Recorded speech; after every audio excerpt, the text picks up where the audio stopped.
You're listening to the No Labels, No Limits podcast with best-selling author Sarah Box, where you get the inside scoop on the steps action takers and decision makers take to align their purpose to their principles and achieve their goals in business and life. We focus on the mantra, no labels, no limits, no excuses. And now, without further ado, please welcome your commanding coach with plenty of chutzpah and heart, Sarah Box. Hey there, this is Sarah, your host of the No Labels, No Limits podcast, where we talk with inspiring guests who have challenged limiting beliefs and labels to pursue and accomplish personal and professional goals. And sometimes what we see on the surface of someone is not all that lays below the surface. So we are going to find out a lot about that from today's guest, Jennifer Standish. And I will say in our very brief pre-chat, I actually can see how relevant Jennifer is. And I actually felt very connected to her the minute I saw her face on my screen. There's just that vibe that Jennifer has. But let me tell you a little bit about her. Jennifer is a personal transformation expert and the author of Permission Granted, Live Your Full Life of Joy and Peace. And that's a book that offers readers practical advice on how to create an amazing life, regardless of their past experiences. So get it? No labels, no limits, you guys. She is also the founder and president of Give Yourself Permission, which helps women create new rules for their lives so they can overcome limiting attitudes that prevent them from achieving career success and finding happiness. Jennifer's goal is to help women rebuild their lives after a suicide attempt. So think about that. That's a big goal. And she says she likes anything that helps people get unstuck and gain clarity. Sarah, you got to slow down because you are having trouble alliterating today. But you will soon learn that Jennifer is so much more than her outward accomplishments. And with that, welcome to the podcast, Jennifer. Thank you. I'm delighted to be here. Well, let's just dive right in because, I can go in a whole bunch of directions with you, but let's start with your beginning. How did you what's a little bit about your backstory and what inspired you to write this book? Sure. So my introduction to the world in order was this. I was raised by a narcissistic mother and an enabling father. And I had two siblings that bonded with each other and with either parent. So I was really the odd man out, coupled with the fact that I was my mother's main enemy. So that was my childhood. And it's no surprise that by 16, I was suicidal and had eating disorders.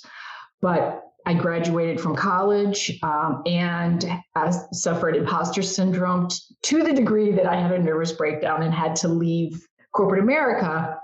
And I just immersed myself into therapy. But I was extremely codependent, had social anxiety, had panic attacks. And really what I did throughout my 20s to my mid 40s was create the foundation that I should have gotten in my childhood. I was building that foundation to then go ahead and build an amazing life. And that took 20 years for me. It took 20 years, right? So lots of mistakes, lots of paths that I went down. I know I was an artist for a while. I've pivoted 9 times in my life, just because as an adult having to support myself, I kind of had to try everything in order to decide whether or not it was me. Because when I entered therapy at 23, I said to my therapist, there's only 2 things I know about myself. I'm blonde and I like pizza. And I have nothing else. And so that journey, so I understand people who have anxiety, who have imposter syndrome, who are constantly second guessing themselves, the things that the negative internal monologue, like this, everything. So I'm in this unique position of being able to help people who are coming off of a suicide attempt, because I did try to commit suicide in 2019. And so it's like, I'm at a point where God bless, I lived through all of that because now I can turn around and help people who are experiencing it and maybe shave off some of the healing time. I don't think it should take somebody 20 years, but it did take me. Well, I'd like to acknowledge a couple of things. And I have a question. So when you said you were your mom's enemy, right? How does that show up in a young person's life? Right. So she was very threatened of me and was very competitive. So I was never allowed to win. I was never allowed, she was always topping me. She was, right. So, but I was the happy baby that made other people want to have babies. And so that right there, even at 2 years old, was a direct challenge to her role as princess of the house. So what she did was convince me and everyone around me that I had suffered brain damage at birth and that I would never amount to really anything and that I was dumb. So I grew up thinking I was dumb, and my grades reflected it in kindergarten through 12th. I was also the only one in the family who realized the family was dysfunctional. So I was also the crazy one, the crazy dumb one that did things for attention. That ruined family vacations. I was the problem. And so, but I was the one, the truth speaker. Like I was the one that was like, no, this is not right. This is not. So it was a systematic destruction of my will to live. And it became really impossible to thrive. I was not thriving. Narcissistic parents use their children for their own, for their own satisfaction. And so we were used and manipulated and exploited. And when we weren't of use to her, then we were kind of cast aside. So, but I got it the worst. I definitely got it the worst. My sister suffered as well, but as the enemy, she came right after me. And I believed that I was brain damaged up until my mid-20s in therapy. So thank you for being honest about that, because I can imagine people listening, young people in particular, and I'm thinking of a few young people that I know that have really struggled. And to just understand that when you feel like you're the outsider calling truth to what you're seeing, it can be scary. And when you're young and you don't have life experience, and even when we're older, right? That's that whole thing like of being canceled. It's like, well, what happens if I'm cast out, right? Yeah. So, but especially for young people, because we don't have like the circles of support around us yet where we can say, peace out, I'm going. I got friends, I can figure it out. The other thing I wanted to say is, when you say it shouldn't take 20 years, it wouldn't have taken 20 years had you been allowed to thrive and supported from a child, because you started in your mid-20s, right? There's your 20 years of personal development. Exactly. The foundation that I should have received as a child, the 20 years, I then had to create for myself. And really, narcissists, they hijack their children's childhoods, but they also sabotage their adult lives. Because I arrived in corporate America and I just mirrored whatever my boss wanted. So I was a great employee but I mirrored everybody. What did the boyfriend want? I was codependent. So it was like, so I had no moral code. I had no idea what I liked, what I wanted, nothing. And so what happened to me was I reached a point in my career where I was expected to have opinions and I didn't. Because I was a shell of a human being. I had no opinions. And so I kind of crumbled and was rendered unable to go to work. The imposter syndrome was through the roof. The anxiety was unlivable. And so I just kind of collapsed. And because I had nothing, I had no opinions. I had nothing. That would feel terrifying, Jennifer. It was absolutely terrifying. It would feel like being in a black abyss. Yeah, it is. And I was talking to a client the other day. I said it was almost like walking into Baskin Robbins and being told or being asked, well, what's your favorite flavor of ice cream? And it's like, I don't know. I have to try them all. at once, right? And with that comes so many mistakes. They're not mistakes, right? They feel they're not like mistakes, because but boy, to be able to, like, when you're a child and you go into Baskin Robbins, your parents are probably like, okay, you got 4 flavors, pick one. And then over the course of the 20 years, you get exposed to all 32 flavors and you arrive with some favorites. Exactly. But imagine being an adult walking in and having to figure this out. It's overwhelming.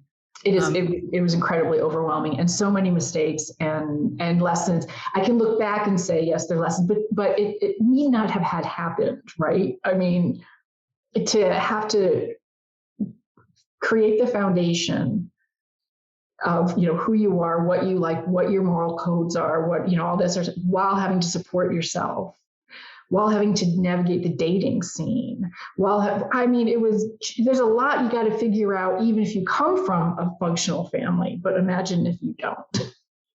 So I was, I look back and I go, oh, God bless that poor child, that poor girl. And yes, God bless. And thank God that you're standing here or sitting here with me on this conversation today, right? Yeah. Because the world would miss out on you if you had succeeded in suicide. Thank you. Well, the book is 91 rules or beliefs that I was given as a child that I had to change in order to frame myself. So when people read through this book, what my hope is that some of these permissions that will resonate. But some of them are bananas, because narcissists are bananas. And so there's one that's like, you're allowed to flush the toilet at night. That was a big one that, but then there are other ones where, it's the book is organized in categories, self-love, family, career, all these different, different life categories. So, and people, when they read it, will say, gosh, you say these things that nobody else says out loud. And it's not a depressing book. It's actually really funny and entertaining, because it's always, this is the permission I had to give myself, and this is where it comes from. This is the crazy story behind it. And so, the book came. What I really wanted to do initially was I just wanted to do a book about, give yourself permission, women, give yourself permission, men. It was going to be almost like chicken soup for the soul kind of money grab. There was not going to be that much journalistic integrity to it. And I had lots of publishers be like, yes, we will do this. We will do this whole series, because it could be teenagers. It could be anything, right? And I wrote out the first 20 and they were heartbreaking. And I was like, oh. And so I sent it to my editor and I said, this is not what we talked about at all, but this is the first 20. And I just thought I'd send it. And she wrote me back and she goes, no, this is the book that needs to be written. It's not the other stuff. What a wise woman. Yeah. And so that's where it kind of came from. And now I do workshops with people off of the book to just, help them say, what were you taught to believe? What crazy nonsense are you programmed to believe? And you have an opportunity to rewrite those, because those beliefs, if they don't work for you, if they're not supporting, if they don't help you expand your life, if they don't bring you joy, let's write them down and then create new ones.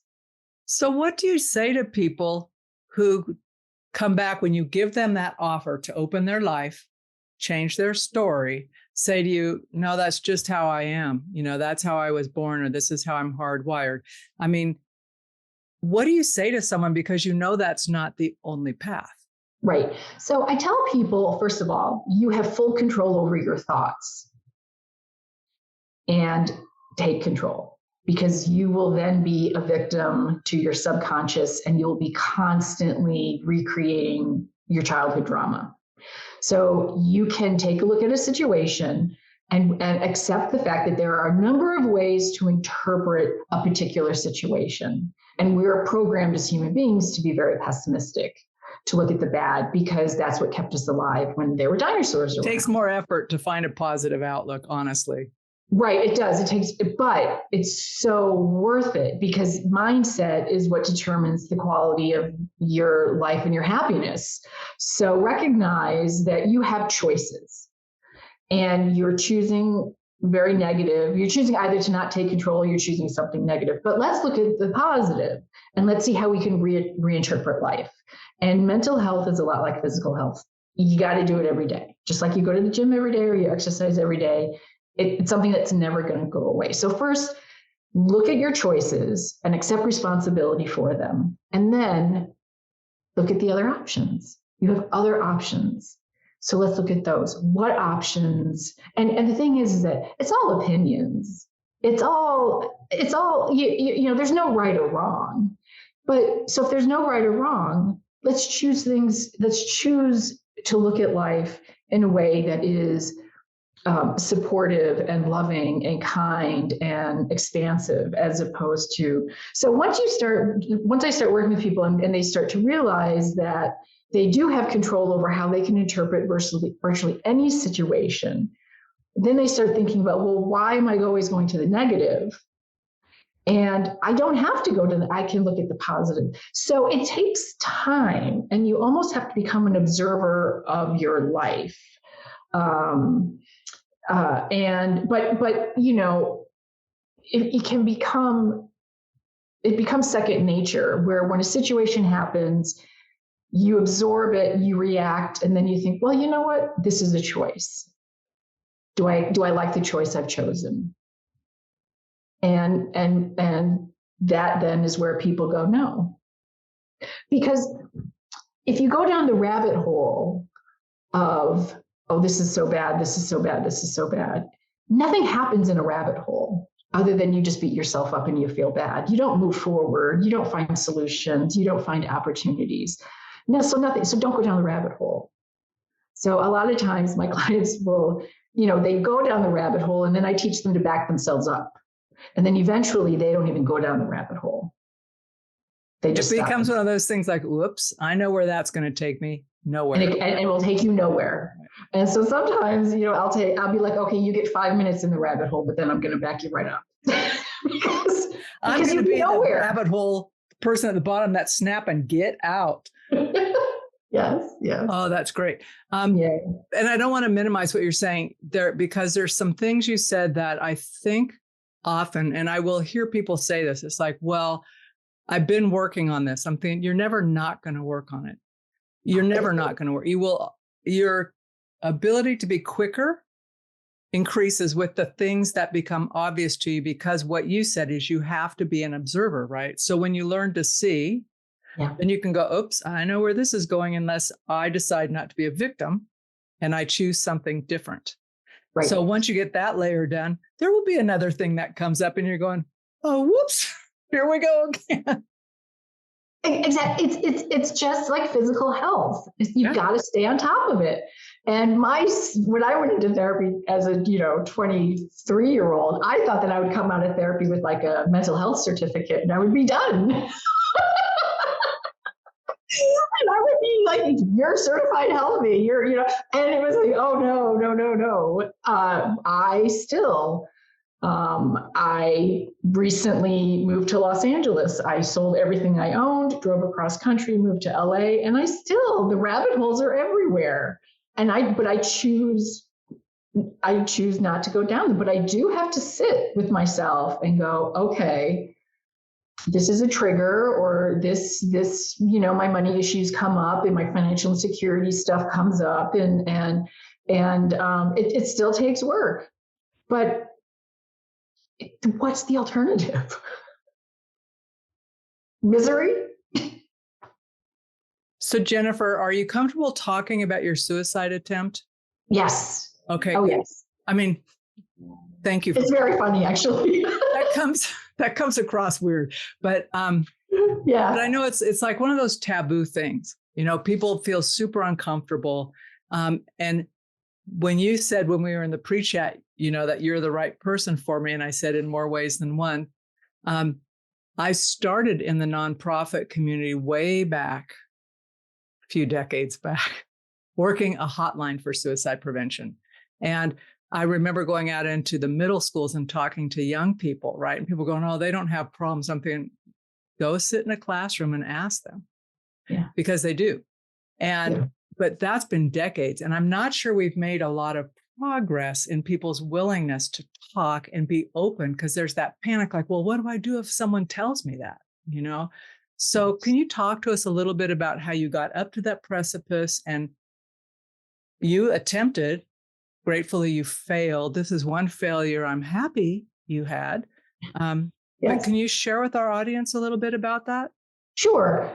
So I was a high functioning, suicidally depressed person the majority of my adult life. And what that looked like was I was functioning, I was succeeding, I was building businesses. I was, when I worked in corporate America, I was very successful, but it was all a pretend. It was almost as if I was walking on the edge of a cliff. And on one side was the land, and that was all the success, and that was the celebrations. But then there was the cliff, but that had been my whole life. And so people that are high functioning, they don't tell anybody, which is why it's always a surprise. It's like, oh my God, I never would have thought. And so the first thing is I just want to tell people is if you're a survivor of that type of experience, or somebody that you've loved out of the blue committed suicide, and you beat yourself up about not seeing the signs, well, I'll tell you, there probably were no signs, because people like me, we don't tell people because we don't want help. We don't want to out ourselves. We don't want to explain to people how bad it is and that we're trying to figure out how to kill ourselves, because we don't want to be institutionalized. We don't want to, right? We've already made the decision that we don't want to be here. And so now we're looking for a way to execute that decision, to somehow figure it out. So we're not going to, I certainly wasn't going to call a friend and be like, and discuss it, because I just wanted out, and I didn't want anybody to interfere with that or try to convince me how wonderful my life was, because I just didn't want to hear it. So what happened to me was it was like almost like the trifecta of stress. And I was an Airbnb host. I had just started a sales consulting business. I was a woodworker. And so I was doing my woodworking. I was teaching how to succeed in Etsy classes. Like, I had the hustle. And it was one day in the barn, I was working on an item, and it kind of exploded. And I realized, oh my God, like everything, I was preparing my house to have my first Airbnb guest. I had money issues. And so I was really worried about like that. And so it was just like, that was the straw that broke the camel's back. And I just looked up at my house, which was a cabin on the Hudson River, surrounded by wisteria, and I had a pergola. It was gorgeous. And every cell in my body just said, no more. We cannot live with this level of stress and anxiety. And we're hustling, and we've been hustling for years. I worked 4 years, every day for 4 years. I did this hustle, and I was barely scraping by, and it was exhausting. And so when that thing exploded, I was just like, I'm done. And the pain of suicidal depression is enormous. And so when your lungs tell you, you've got 4 more breaths, Jennifer, and we're out. Like, we want out of this. Hit reset. Just kill yourself. Get it. Like, and then who knows, the afterlife is so much better than where we are right now. Like, why are you doing this to us? Please, just end this. And so it was an overwhelming physical response of, yes, we cannot continue one more moment. And when you're in that type of emotional pain, your teeth hurt, your eyelashes hurt, like everything hurts.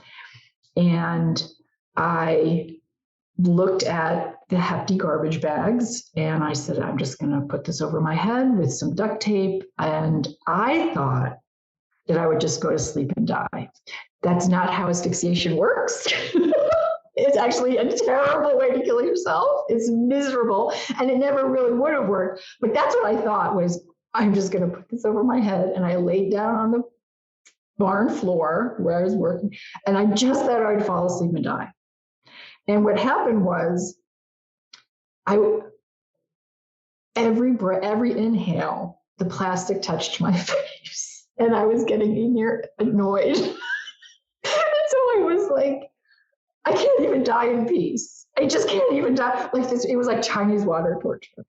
And I had this dialogue in my head of like, oh my God, like I'm taking control. I'm ending this life. I want out of this body.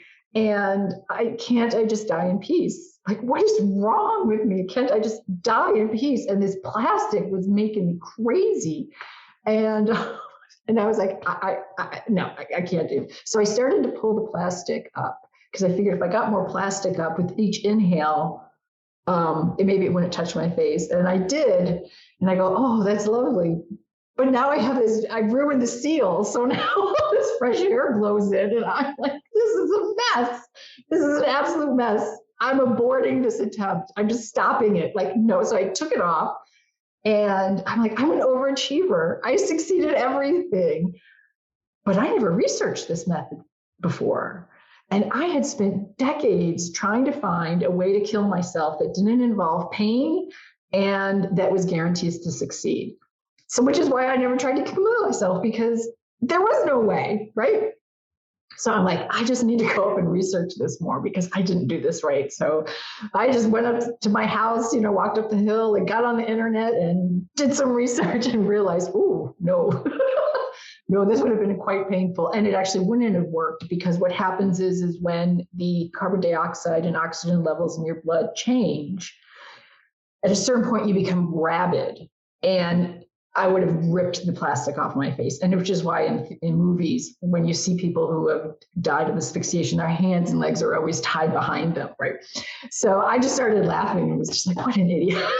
What an absolute idiot this was. Well, you can laugh in retrospect, but I just want to touch that part of you that was so, that your eyebrows or your eyelashes, teeth hurt. I mean, just to be in that desperation and then, to not have completed suicide, thankfully. Yeah.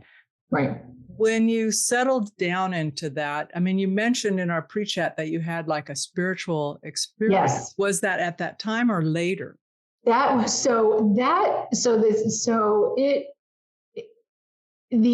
happened was I just got back on the horse and kind of trudged through the next 6 months. And as I always did, was I can pick myself up and I'm a survivor. So but you didn't change anything. You just kept going. I just kept going. I just got back up on the horse and continued high stress, high anxiety, right? And what happened was 6 months later, and there are no words in the English language to accurately describe this experience, but it was very much like a near-death experience where I was asleep, but then all of a sudden I was out of my body and I was pure consciousness. And there was another entity there who presented itself as God. And I'm not a Christian. I don't believe God created the earth in 6 days and that's not me. But I sat there with God, and God said, I want you to sell everything you own, and I want you to move to Los Angeles where you will heal people with your undivided attention. And I said, okay. And we then went to Los Angeles and we hovered over people who couldn't see us, but we were there with them. And I said, I will. And then we went back to my house. I went back in my body and I woke up and was like, what was that? That was not a dream. That was something else. And the urgency inside me was so profound that I just started, I got to sell this, I got to sell this, I got to sell this, I got to sell this, right? Like I was moving. But sure enough, a couple hours later, I'm on the phone with every single one of my friends, every business associate, every one of my clients. I'm calling everyone I know and saying, I need 10 minutes of your undivided attention. Something has just happened. and I don't know what to do about it. And everyone that I spoke with said, Jennifer, I believe that you believe you had this experience. Absolutely. And if I had a similar experience, I would move. Like, you just can't get a visit from God and be right. And I was like, I know, that's what I think. But the human part of me was like, I need confirmation, and I need confirmation from like 100 people. Well, you're a researcher. You're going to go, okay, wait, let me validate this, right? Instead of going, okay, let's just go with the overwhelming evidence and feeling. Right. And so, but my dear friend, who's an intuitive healer, said, no, let the dust settle, figure this out, because you just started a sales consulting business. You just and you have a lot to lead. You will lose a lot. And then you'll end up in LA with the exact same questions that you have now. So stay in your home on the Hudson River with your sailboat, with this life, right? Figure it out and then move. And it took me 2 years. And what had happened was my sales consulting business, I'm an expert cold caller. I'm phenomenal at it. And I was teaching people how to cold call with my methodology, which is ideal for women and introverts and people with call reluctance. And when working with those people, their fear of the phone and call reluctance, that ended up being a deep dive into their childhoods. Like, what is this? And what happened was I watched my clients, the trajectory of their lives completely changed when they healed. And they became great cold callers and great salespeople, but they also quit their jobs and started other companies, and has said, learning how to cold call changed my life. And it wasn't cold calling, it was all the healing that had been done. Sure. Well, that's when you cold call someone, you're showing up. And yeah, it's like, that's a vulnerable thing to do. It's very vulnerable. But when they healed, mm-hmm. and I said, okay, this is not sales consulting, this is not sales coaching, this is transformational coaching. Yeah. And that's when, and that took 2 years for that business to evolve into that realization. And that's when I set it aside and said, no, I'm a healer, I'm a transformational coach. This is what this is LA. And so I put my house on the market. It sold the very first day to an amazing couple who the husband was a woodworker. They accepted responsibility for my feral cat colony that I had been taking care of for 16 years. They fell in love with the house. They looked at it as almost like they were stewards of the land, and I was just transferring, responsibility to them. It was, and I sold the house for more money than I could have imagined. And I was on the road in 2 months. I said, all right. I sold everything I owned, clothing, I arrived with 2 pairs of shoes and heirlooms, and that was it. And I took 6 weeks and I visited friends and clients and business associates along the way. I spent a week in the desert about 10 miles south of the Grand Canyon. And I would go into the Grand Canyon Park at night. It was exquisite. And then I arrived in LA, and I've been here now for 8 months. So a big, brave journey. Yeah. Well, it's funny. I had nothing really keeping me there in that house. I was single, still single. And I had really hard time meeting people. And I just said, I can stay here and I can be a transformational coach, but I'm never going to get married again. I felt like, and that's a limiting belief, but I just, I had been single for so long, and I was like, I need to transform.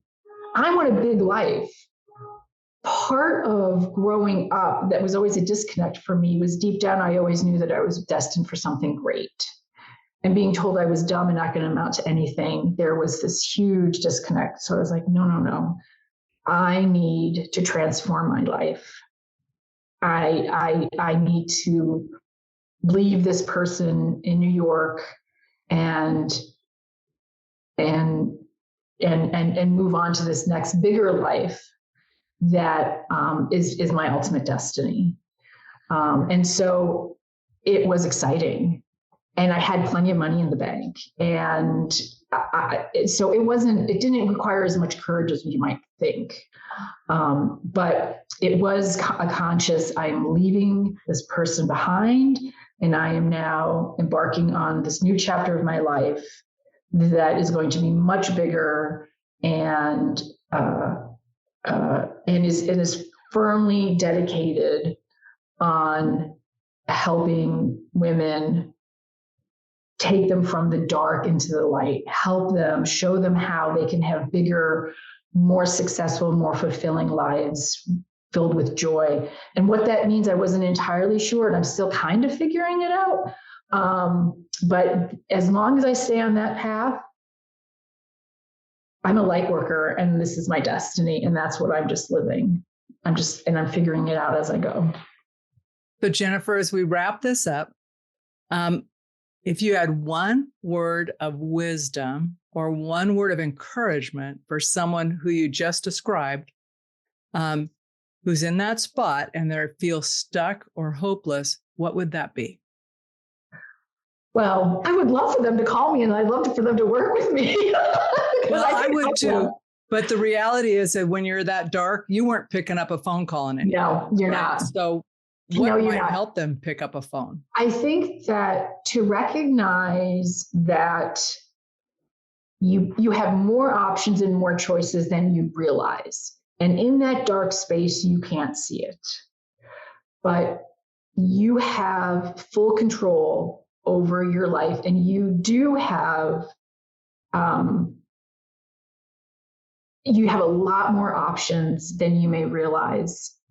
And at least, reach out to somebody so that, because you become so narrow, you become so focused on the negatives that you fail to see the opportunities.